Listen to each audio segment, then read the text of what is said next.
The autumn rain pelted against the windows of Clarence's house as William sat in the drawing room, his fingers drumming nervously against the mahogany table. The weight of recent events pressed heavily on his shoulders, each drop of rain seeming to echo the mounting pressure he felt within the royal family. He had requested this meeting with Camilla, though part of him wondered if he was making a mistake. The ornate clock on the mantelpiece struck 3 in the afternoon, its chimes resonating through the otherwise silent room. William's mind wandered to the conversation he'd had with Catherine the night before.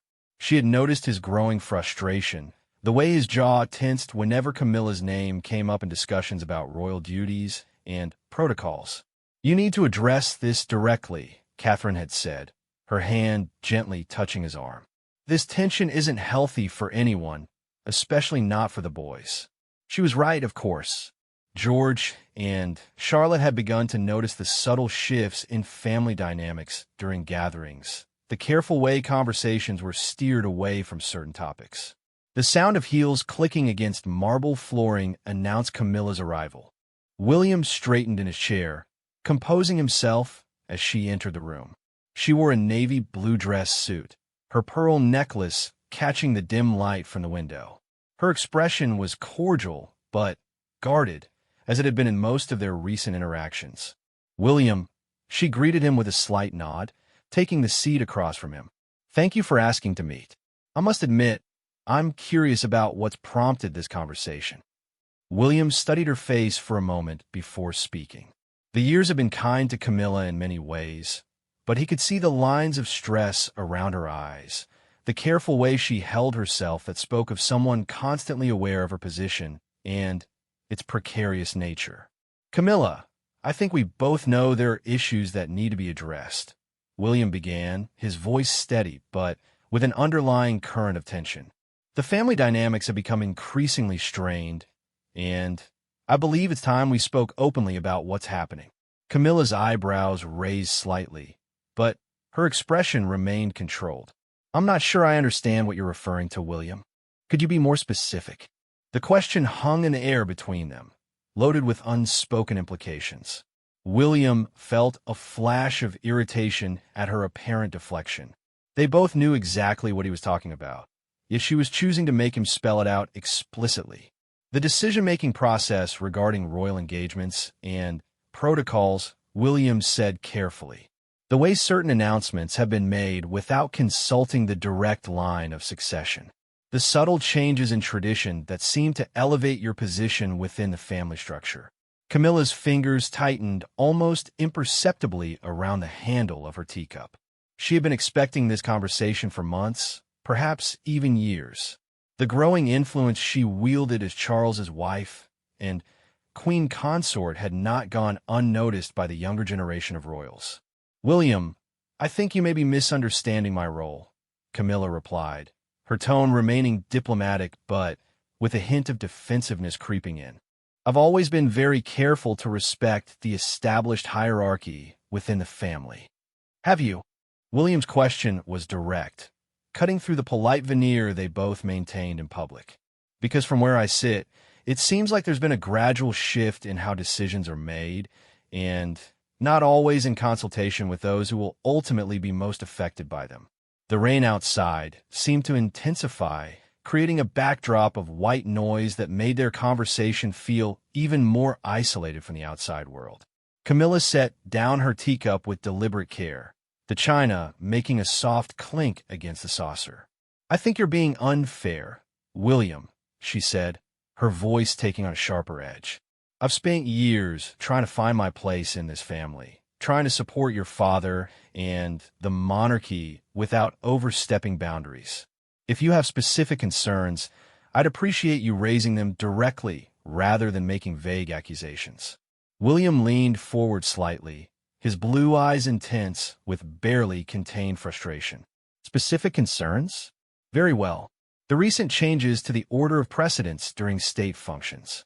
The increased visibility you've taken on with patronages that traditionally would have gone to Catherine or other members of the direct line. The way you've positioned yourself in family photographs and public appearances." Each point he raised was like a small explosion in the room, finally giving voice to grievances that had been building for months.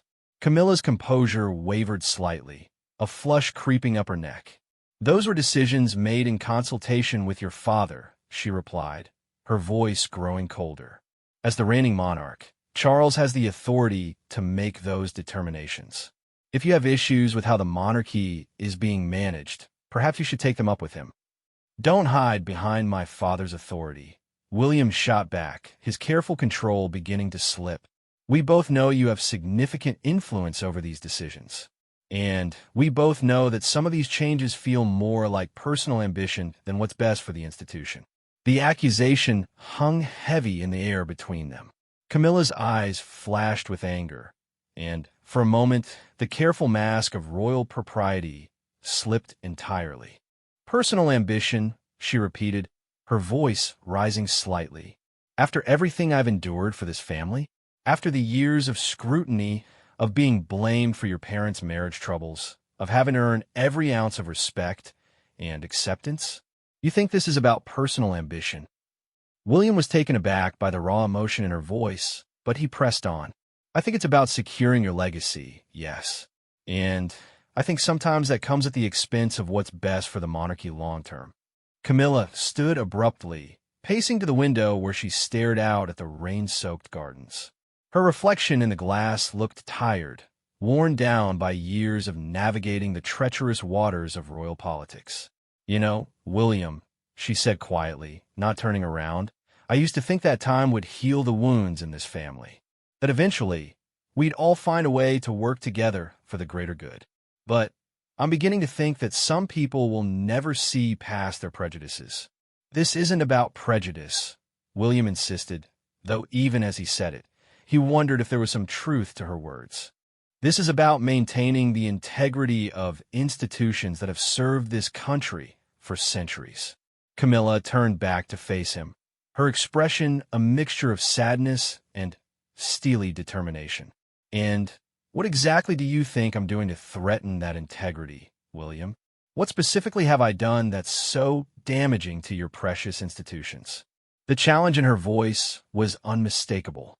William felt the conversation slipping away from him, moving into territory he hadn't fully prepared for. He had come here with grievances, with concerns about protocol and precedents, but Camilla was forcing him to confront the deeper issues that lay beneath the surface. "It's not about any one thing," he said, struggling to articulate feelings that were more emotional than rational. "It's about the cumulative effect of small changes, of gradual shifts in how things have always been done. It's about the perception that you're reshaping the monarchy to suit your own needs." "My own needs?" Camilla's laugh was bitter. "William, do you have any idea what my needs actually are? Do you think I enjoy being scrutinized and criticized at every turn? Do you think I wanted to spend my golden years navigating palace politics and protocol disputes?" She moved closer to where he sat, her voice dropping to barely above a whisper. "My needs, William, are very simple. I want to support my husband. I want to serve the country that has become my home. And I want to find some measure of peace in a role that I never asked for, but have tried my best to fulfill with dignity." William felt a flicker of something, guilt, perhaps, or recognition of the human cost of the positions they all held. But his frustration overrode those gentler impulses. "And yet your actions suggest otherwise," he said. "The way you've handled the transition since my father became king, the subtle ways you've expanded your influence, it all suggests someone who's very much focused on consolidating power." The words hit their mark.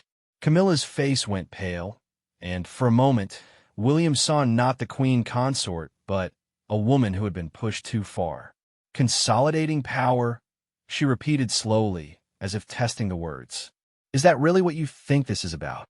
William nodded, not trusting himself to speak further without escalating the situation beyond repair. Camilla was quiet for a long moment, staring at him with an expression he couldn't quite read.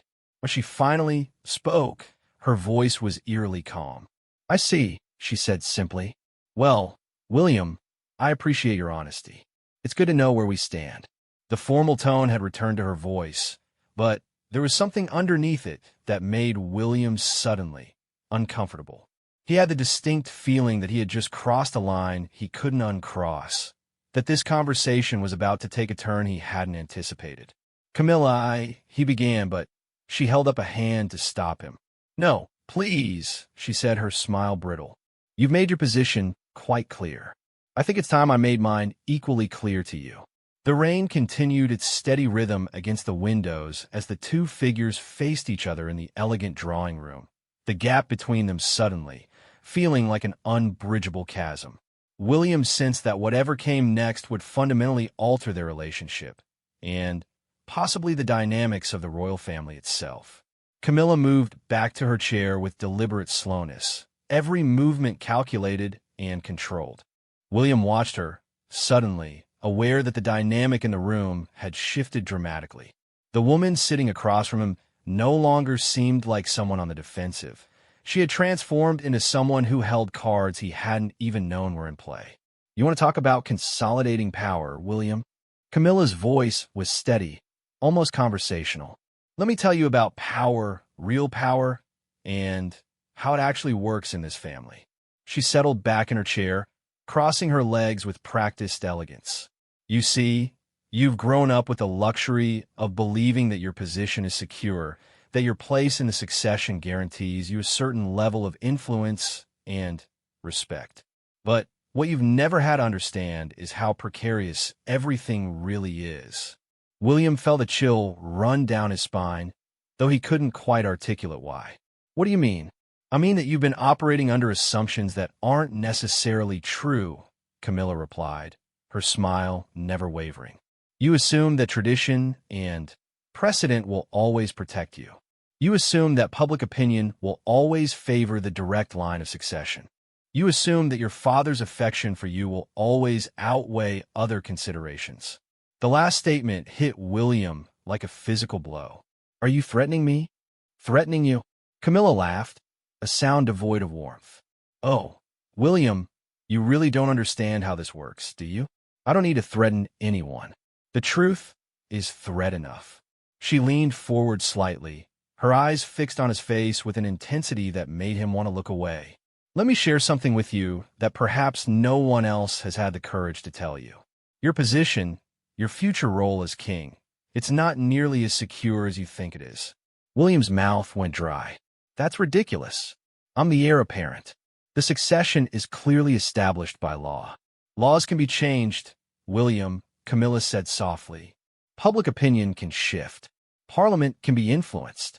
And kings, well, kings can make decisions that surprise everyone.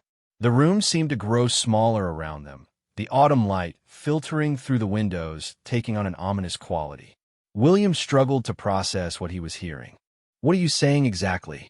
Camilla stood and walked to an ornate cabinet, withdrawing a leather portfolio that William hadn't noticed before. She opened it carefully, removing several documents and photographs. I'm saying that you've underestimated me, and more importantly, you've underestimated your father's commitment to protecting his legacy and mine. She placed one of the documents on the table between them. This is a report commissioned by the palace, analyzing public opinion regarding the monarchy's future. William reluctantly picked up the document, scanning its contents with growing alarm. The data showed disturbing trends: declining support for the traditional monarchy among younger demographics, growing Republican sentiment, and, most shocking of all, polling data suggesting that significant portions of the public viewed Charles's reign as potentially transitional. I don't understand, William said, though a sick feeling in his stomach suggested that he was beginning to understand all too well. The monarchy is more vulnerable now than it's been in decades, Camilla explained, returning to her seat. Your grandmother understood this, which is why she worked so hard to modernize and adapt. Your father understands it too, which is why he's been making the changes that you've been complaining about. She gestured toward the portfolio. Those aren't power grabs, William. They're survival strategies. And they're working. William looked up from the document, his face pale. Survival strategies? The public perception studies show that my integration into the royal family has actually stabilized support for the monarchy. Camilla continued matter-of-factly. My approval ratings have grown steadily over the past few years, particularly among middle-aged women and traditionalists who appreciate the story of second chances and redemption. She pulled out another document. More importantly, the polling shows that a significant percentage of the public sees me as a stabilizing influence on your father. They view our marriage as a love story that validates the possibility of personal happiness within royal duty. William stared at her, beginning to see where this was leading, but hoping desperately that he was wrong. Now contrast that, Camilla said, producing another set of papers, with the public's perception of you and Catherine. These documents made for even more uncomfortable reading.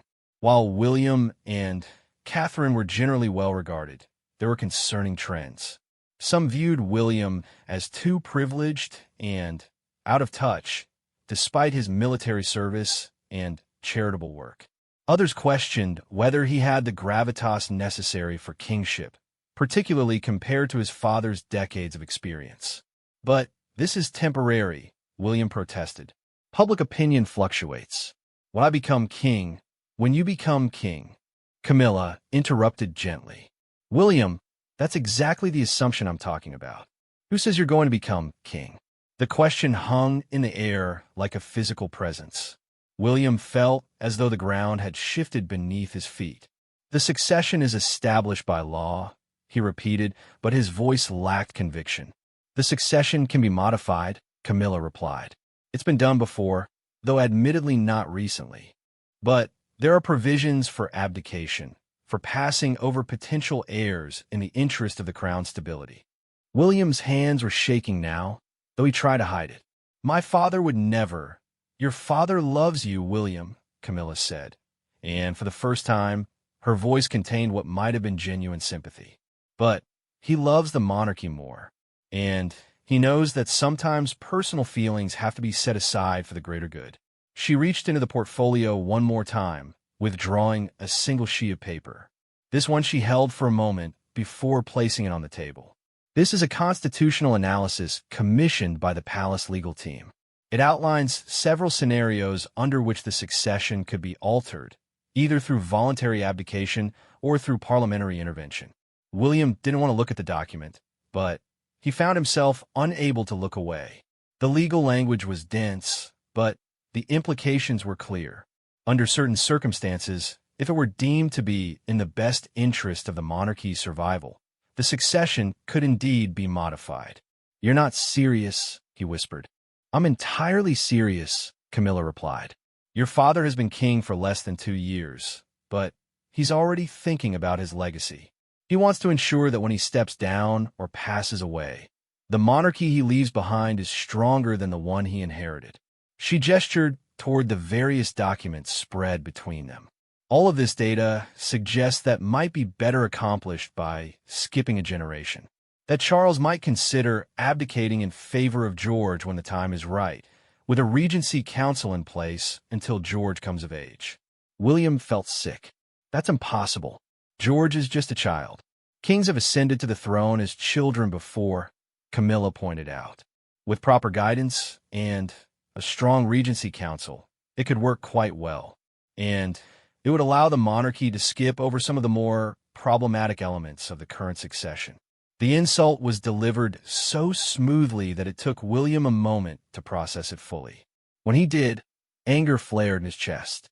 Problematic elements? Well, let's be honest, Camilla said, spreading her hands. You've never been entirely comfortable with the role, have you? You've always seemed more interested in your military career, your charitable work, your normal family life. And Catherine, lovely as she is, comes from a very middle-class background that some traditionalists find concerning. Each word was like a knife, precisely placed and devastatingly effective. Whereas George, Camilla continued, represents a fresh start, a clean slate, a chance for the monarchy to reinvent itself for a new generation. William struggled to find his voice. And I suppose you'd be part of this Regency Council? I might be, Camilla acknowledged with a slight smile. I do have experience navigating complex political situations, and Charles trusts my judgment implicitly. The full scope of what she was suggesting began to dawn on William. Not only was his own succession in jeopardy, but Camilla was positioning herself to potentially influence his son's reign as well. "This is insane," he said, standing abruptly. "You can't seriously believe my father would go along with something like this." "Can't I?" Camilla remained seated, unruffled by his agitation. "William, your father has spent his entire life preparing for the throne. Do you really think he'd let personal sentiment override what he believes is best for the institution he's sworn to serve?" William began pacing, his mind racing. "The public would never accept it. Parliament would never approve it." "Are you sure about that?" Camilla asked. "The documents I've shown you suggest otherwise. Public opinion is more malleable than you think, particularly when it's properly managed." She gestured toward the portfolio again. "We also have detailed media strategies, polling data from key constituencies, and preliminary discussions with important political figures. This isn't just a theoretical exercise, William. This is a carefully planned contingency that's been in development for months." The room suddenly felt airless, as though all the oxygen had been sucked out of it. William stopped pacing and stared at Camilla, seeing her clearly for perhaps the first time. "You've been planning this," he said slowly. "All along, you've been planning to eliminate me from the succession." "Not eliminate," Camilla corrected. "Redirect. There's a difference." William felt a rage building in his chest unlike anything he'd ever experienced. "You manipulative? Be careful, William," Camilla interrupted, her voice sharp as a blade. "Be very careful about what you say next, because everything you say from this point forward could be used as evidence of your unsuitability for the throne." The threat was crystal clear, and William realized with horror that she was probably recording this conversation. His phone was in his pocket. Had she somehow activated it remotely? Were there other recording devices in the room? "You see," Camilla continued, her voice returning to its earlier conversational tone, "one of the key arguments for skipping your generation is the question of temperament. Kings need to be calm under pressure, diplomatic in their interactions, capable of making difficult decisions without letting emotion cloud their judgment." William stood frozen, understanding that anything he did or said now could be twisted to support her narrative. "A king who loses his temper when presented with uncomfortable truths," Camilla mused, "or who makes accusations without evidence, or who prioritizes personal grievances over institutional needs. Well, that's not the kind of king this country needs, is it?" William realized he had walked directly into a trap that had been months, perhaps years, in the making. Every grievance he'd raised, every complaint about protocol or precedence, had been carefully cataloged and could now be reframed as evidence of his unfitness to rule. "Now," Camilla said, rising gracefully from her chair, "I think we understand each other much better than we did an hour ago. The question is, what are you going to do with this information?" William remained motionless, his mind reeling as he tried to process the magnitude of what Camilla had just revealed. The elegant drawing room now felt like a prison, with her standing between him and the door like a sentinel guarding his escape route. "I can see you're struggling with this information," Camilla observed, her tone almost sympathetic. "It's a lot to take in, I'm sure. But I want you to understand something important, William. This doesn't have to be adversarial." She moved to the window, gazing out at the rain-soaked gardens with an air of casual confidence that made William's stomach churn. "In fact, there are several ways this could play out that would benefit everyone involved, including you." William found his voice, though it came out hoarse. "Benefits? You're talking about destroying my future, my children's future, and you think there are benefits?" "I'm talking about securing your children's future," Camilla corrected, turning back to face him. "George would still become king, just earlier than originally planned, with better preparation and stronger institutional support. And you could finally have the life you've always seemed to want." The suggestion hung in the air like a poisoned offering. William stared at her, unable to believe what he was hearing. "What are you talking about?" Camilla returned to the portfolio, withdrawing yet another document. "This is a proposal that's been developed in consultation with constitutional experts and financial advisors. It outlines a scenario where you voluntarily step aside from the succession in exchange for several significant considerations. Despite every instinct screaming at him not to engage, William found himself listening. First, you would retain all your current titles and properties. Nothing would change in terms of your day-to-day life or your family security. Second, you would be granted an expanded role in charitable work and international diplomacy, the things you actually seem to enjoy and excel at. She placed the document on the table between them, but didn't push it toward him. Third, Catherine would be granted her own title and expanded role, independent of the royal succession. She's actually quite popular, and there's significant public support for giving her more autonomy and recognition. William felt a flicker of interest despite himself. Catherine had always chafed at the restrictions of royal protocol, the way her own identity was subsumed into her role as a royal wife. And finally, Camilla continued, there would be a substantial financial settlement, enough to ensure that you and your family could live comfortably and pursue your interests without being dependent on the crown estate.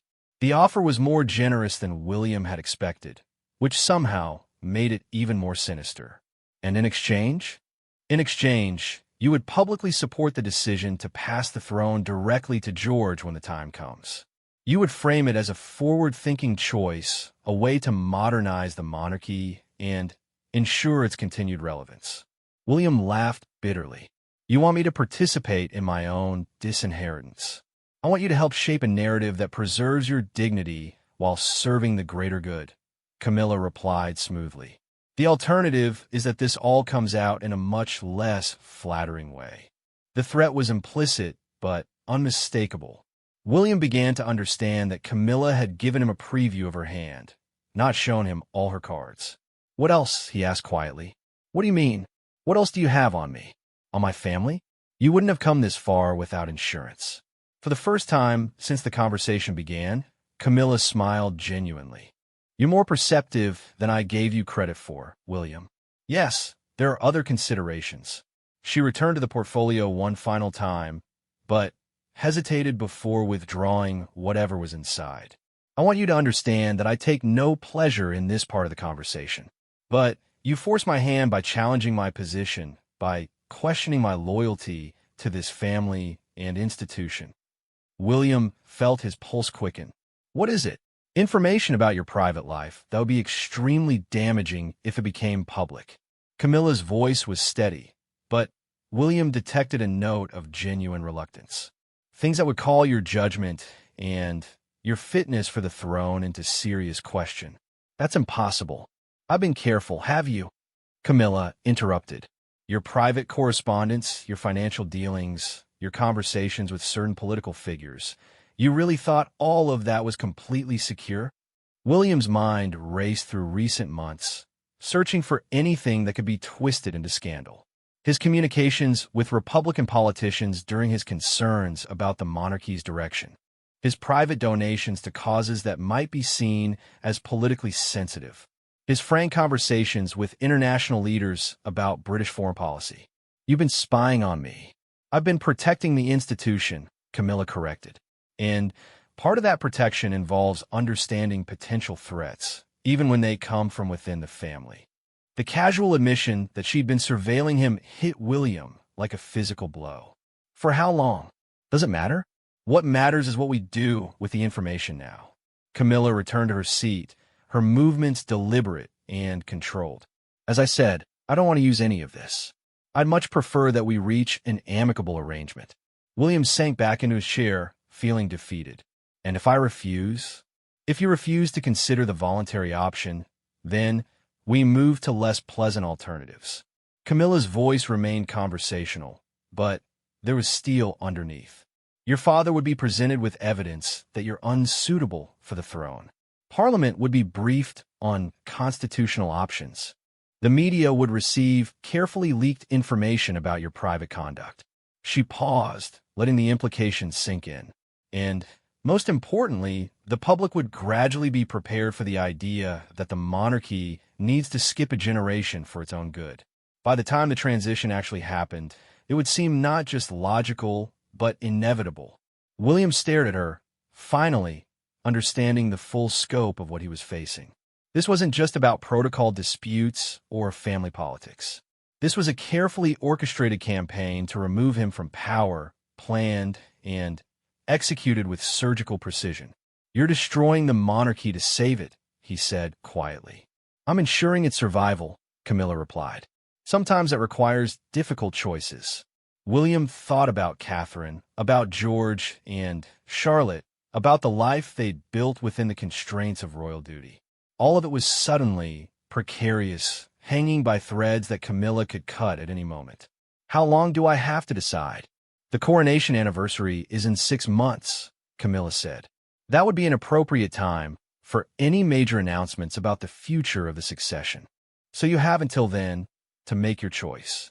6 months to decide whether to sacrifice his birthright or risk having it taken from him in disgrace. 6 months to figure out how to protect his family while navigating a web of manipulation that had been years in the making. And in the meantime? In the meantime, we maintain the status quo. You continue with your royal duties, you support your father's reign, and you give no indication that anything has changed." Camilla's smile was pleasant but chilling. "Think of it as an audition period. If you can demonstrate that you're capable of putting the institution's needs ahead of your own, perhaps some of these arrangements could be reconsidered." William understood that this was another layer of manipulation, offering false hope while tightening the noose around his neck. But he also understood that he was in no position to negotiate from strength. "I need to think about this," he said finally. "Of course you do.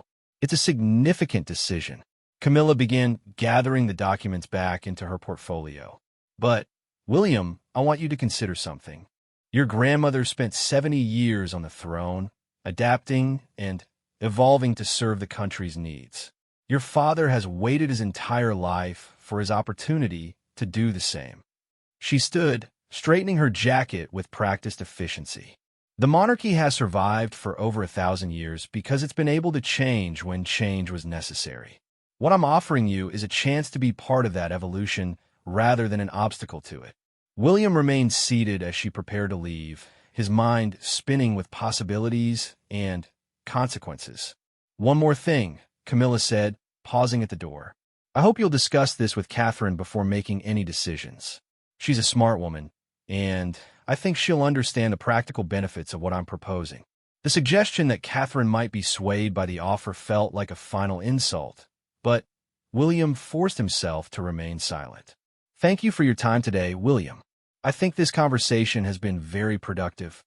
With that, she was gone, leaving William alone in the drawing room with the echo of her heels on marble and the steady rhythm of rain against glass.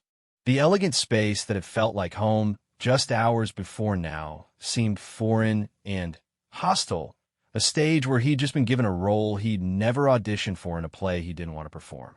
William sat in the gathering darkness, staring at the portfolio Camilla had left behind on the table. Inside those leather covers was the roadmap to his political destruction, carefully documented and meticulously planned. But somewhere in his racing mind, a different thought began to take shape. If Camilla had spent years preparing for this confrontation, if she'd built such an elaborate case against him, it meant one thing. She saw him as a genuine threat to her plans. And perhaps, just perhaps, that gave him more power than she wanted him to realize. The rain continued its steady rhythm against the windows as William began to consider his options. The game was far from over, and he was beginning to understand that he might have been underestimating his own position just as much as he'd underestimated hers. The drive back to Kensington Palace was a blur of London traffic and gathering twilight. William sat in the back of the Range Rover, his protection officer maintaining professional silence in the front seat, unaware that the man he was protecting had just had his entire future called into question. The city lights blurred past the tinted windows, each street lamp seeming to mock the certainty William had felt just that morning. Catherine was waiting for him in their private sitting room, curled up on the sofa with a cup of tea and a book of poetry she'd been meaning to read. The domestic tranquility of the scene, The soft lamplight, the children's artwork on the walls, the sense of home and safety felt like a cruel joke after what he'd just experienced. "How did it go?" Catherine asked, setting down her book and studying his face with the acute perception that came from years of marriage. "You look like you've seen a ghost." William moved to the window, staring out at the palace gardens without really seeing them. How could he possibly explain what had just happened? How could he tell his wife that everything they'd planned for, everything they'd prepared their children for, was hanging by a thread that could be cut at any moment? "It was illuminating," he said finally, his voice sounding hollow to his own ears.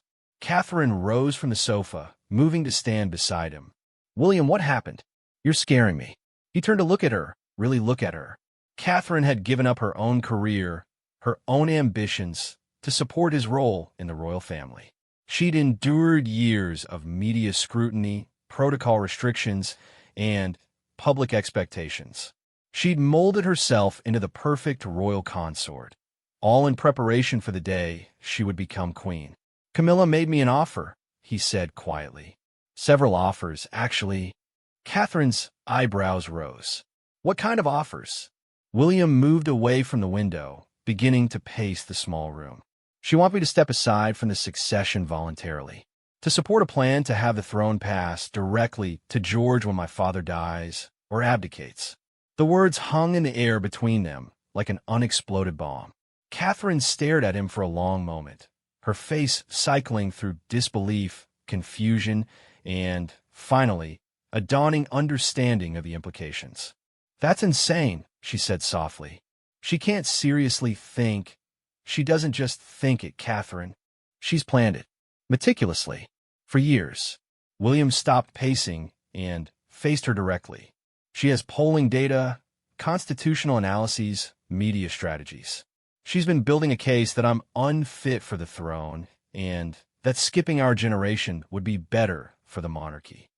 Catherine sank back on the sofa, her face pale. "But that's impossible. The succession is protected by law. Parliament would never—" "Parliament might," William interrupted gently. "Under certain circumstances. If there were questions about my fitness to rule, or if it could be argued that the monarchy's survival depended on it." He sat down beside her, taking her cold hands in his. "She has information, Catherine, about private conversations, financial dealings, political contacts. Things that could be twisted to make me look unsuitable for the throne." Catherine's eyes widened with understanding and fear. "She's been spying on you." "On us," William corrected. "This affects our entire family, our children's future." They sat in silence for several minutes, the weight of the situation settling over them like a heavy blanket. Finally, Catherine spoke, her voice barely above a whisper. "What did you tell her?" "I didn't tell her anything. I listened. I learned. And now I have 6 months to decide whether to accept her terms or fight her." Catherine pulled her hands free from his, standing abruptly and moving to the fireplace. "Fight her how? If she has all this information, all these plans, what leverage do we have?" It was the question William had been asking himself during the entire drive home. What weapons did he have in this war he'd never seen coming? "I don't know yet," he admitted, "but I keep thinking about something. If Camilla went to all this trouble, if she's put together such an elaborate scheme, it means she sees me as a real threat to her position. She wouldn't have done all this if she thought I was powerless." Catherine turned from the fireplace, her expression thoughtful. "What exactly did she offer you in exchange for stepping aside?" William outlined Camilla's proposal, the retained titles, the expanded charitable role, Catherine's independent position, the financial settlement.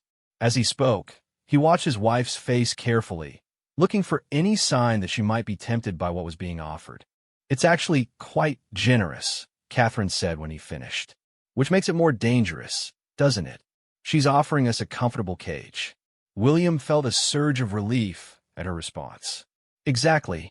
We'd have security, comfort, meaningful work, everything except the thing we were born to do. And George would become king as a child, with a regency council that would likely include Camilla herself. She'd have years to shape his understanding of monarchy, to ensure that when he comes of age, he sees the world through her lens. Catherine's expression hardened. "Over my dead body." The vehemence in her voice surprised them both. Catherine had always been measured, diplomatic, careful with her words. But the thought of her son being manipulated by Camilla had awakened something fierce and protective. "Then we fight," William said quietly. "But we need to be smart about it. Camilla has had years to prepare for this. We can't just react emotionally." Catherine returned to the sofa, but her posture was different now. Alert, focused, ready for battle. What do we know about her plans that she might not realize we know? William considered this. She was very careful not to show me everything, but she revealed enough to give us some insights into her strategy. She's counting on my father's support, obviously, and she seems to have backing from constitutional experts and political figures. But she also seemed concerned about managing the narrative, Catherine added. All that talk about media strategies and public opinion. That suggests the whole thing depends on perception as much as legal authority. William nodded slowly. She needs this to look legitimate, even inevitable. If it appears to be a coup or a conspiracy, it could backfire badly. They were beginning to think like strategists rather than victims, and William felt the first stirring of hope since leaving Clarence House. "We need allies," Catherine said. "People who would be threatened by Camilla's expanded influence. Other members of the family who might not appreciate being sidelined." "Harry," William said immediately, then paused. His relationship with his brother had been strained in recent years, but something like this might be bigger than their personal disagreements. "Your aunts and uncles," Catherine added.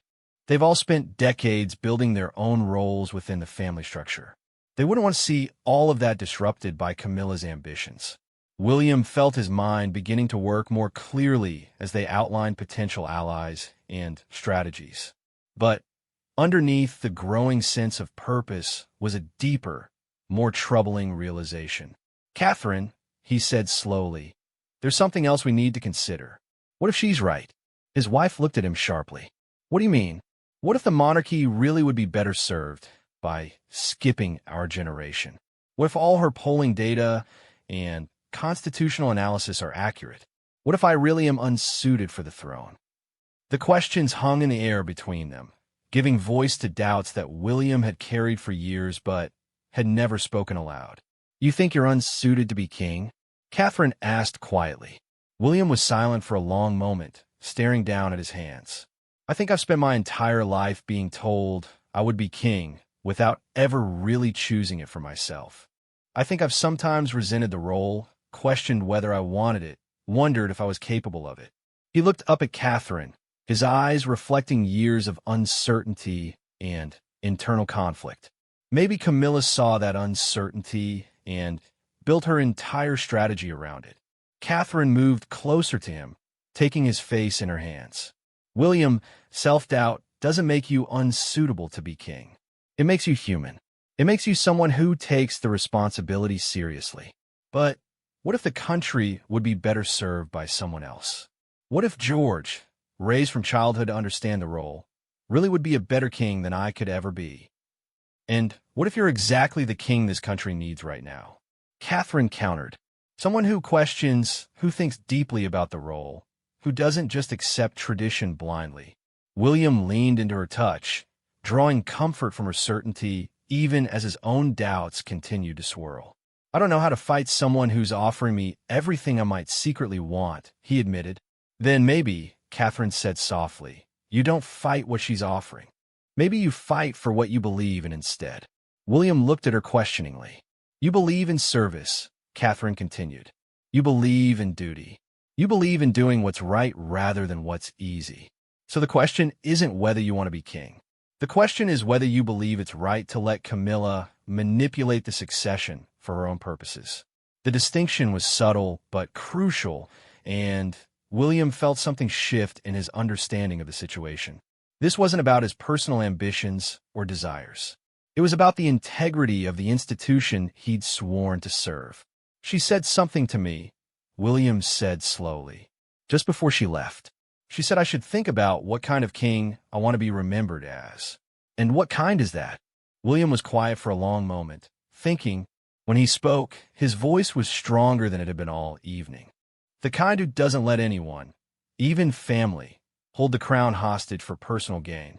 Catherine smiled, and William saw in her expression the woman who had fallen in love with a prince but married a man who had supported his doubts and uncertainties while never letting him forget his responsibilities.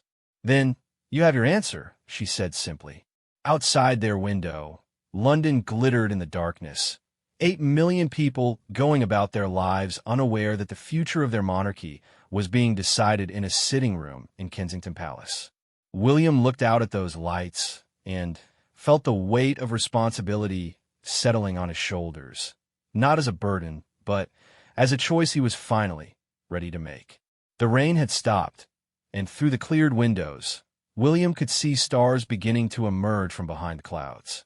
Somewhere across the city, Camilla was probably reviewing her strategy, confident that she had played her hand perfectly. But she had made one crucial miscalculation. She had assumed that William's doubts made him weak, when in fact they had been preparing him for exactly this moment. A moment when he would have to choose not just his own future, but the future of the crown itself. William turned away from the window, took Catherine's hand, and began to plan his counterattack. The silence that Camilla had left him with was about to become the calm before a very different kind of storm.